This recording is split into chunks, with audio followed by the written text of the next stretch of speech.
Joy. Joy can be expressed in some pretty unexpected circumstances. If you need a little joy infusion, the next 3 minutes are for you. The Apostle Paul wrote this, "I know what it is to be in need, and I know what it is to have plenty. I've learned the secret of being content in any and every situation, whether well-fed or hungry, whether living in plenty or in want. I can do all this through Him who gives me strength." Just imagine what it must have been like to experience the yo-yo extremes of life that Paul just mentioned in those verses. He knew life's lows of being in need, but he also experienced life's highs of having plenty. He was familiar with the discouraging values of wondering where the next meal was coming from, and also with the amazing mountaintops of having more than enough food. He knew the roller coaster of poverty and prosperity. Why, even as he wrote this letter, he found himself uncertain of whether he would be executed or whether his life would be spared. Still, the tenor of Paul's letter and of his life was one of joy. Here's one of the best definitions of joy that I've found. Joy is being content and grateful without regard for my circumstances. Let's break that down just a bit. Joy is, first of all, independent of circumstances. Joy doesn't depend on temperature or amount of sunshine. Joy doesn't come or go based on the size of the bills or the balance of the bank account. Joy doesn't magically appear with friendly encounters with others and disappear with encounters that are tense.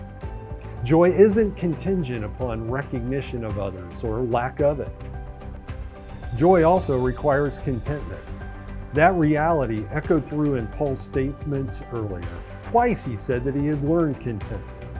You see, a joyful contentedness is not our default setting.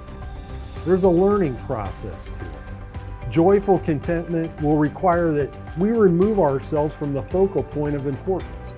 Joyful contentment necessitates that we make the priorities of Christ our first concern. The final ingredient we want to focus on is that of gratefulness. Job exemplified that in the Old Testament. In the face of losing his property, his children, and even his health, Job still demonstrated joyful gratitude. He said, "The Lord gave and the Lord has taken away. May the name of the Lord be praised." He expressed joyful contentment in saying, "Shall we accept good from God and not trouble?" Now, I can't predict what kind of classroom the Lord might put you through as you learn to experience joyful contentment and gratitude in the face of all your circumstances. But you can rest assured that adversity and trials will probably play a major part of that. And that kind of joy is better learned in storm than in sunshine. You can count on the school of joy teaching you to look beyond your present problems to God's eternal purposes. No wonder James writes this in the New Testament.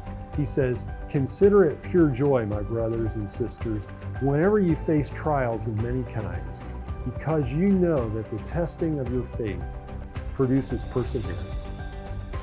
You can discover that joyful contentment and gratitude as you identify God's purposes of testing faith and refining character.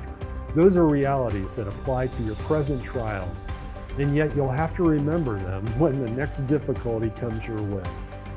To become a person characterized by joy, you have to believe that God has a purpose, sometimes unidentifiable, but He has a purpose in all adversity, and that enables you to demonstrate grateful contentment.